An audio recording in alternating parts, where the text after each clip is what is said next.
Assalamualaikum warahmatullahi everyone. Welcome back to our discussion on Islamic banking and finance.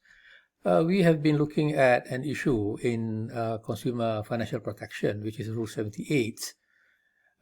We have also another issue like compounding of profit rate or interest rate. Another issue is the use of flat rate method over the reducing balance method in banking profit calculation. So these are issues related to so-called unjust practices of banks, including Islamic Bank, and therefore there has to be a way how we can find remedy. And one of these way, we can look at the existing Shariah Governance Policy Document of 2019 that basically suggests the integration of Shariah governance with bank business and risk strategy.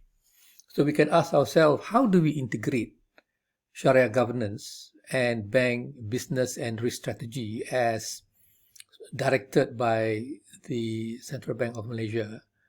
And this is, I presume, a revolutionary and eye-opening effort by the Central Bank of Malaysia, to further enhance the Shariah governance in Islamic banking to go beyond the Shariah compliant that we knew very well, and now going into Shariah compliance within banking, business, and risk strategy. So this is an issue or a topic that I like to share with all you guys, and let's see what we can do here.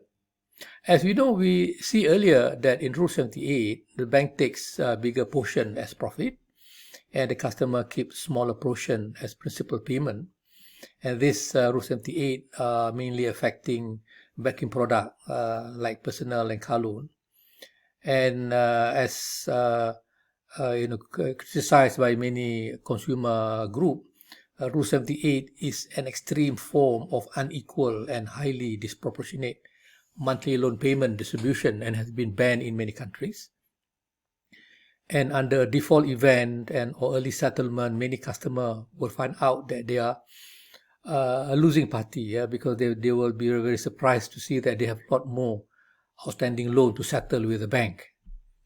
Now, the issue here is this Rule 78 part of bank business and risk strategy that is collecting a high amount of monthly loan or finance payment as bank profit?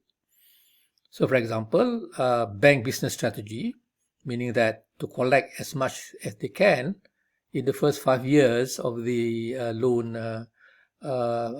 loan period.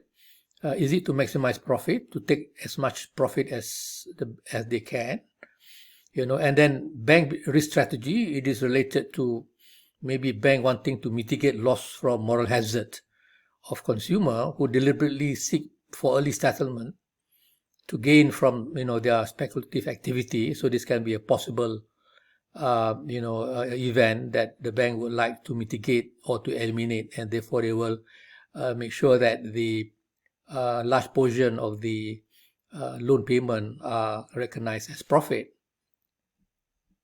If you look at the Shariah Governance Policy Document 2019 that was issued in September 20th, 2019, and which will take effect or has taken effect on 1st April 2020, this policy document aims to further strengthen the effectiveness of Shariah governance and implementation and reinforce a closer integration of Shariah consideration in the business and risk strategy of the Islamic financial institution. So basically, we are no longer looking at Shariah governance, looking at product, transaction and dealing, looking at zakat payment, distribution of profit and loss to the investment account holders, the recognition of haram income, and the reporting of Shariah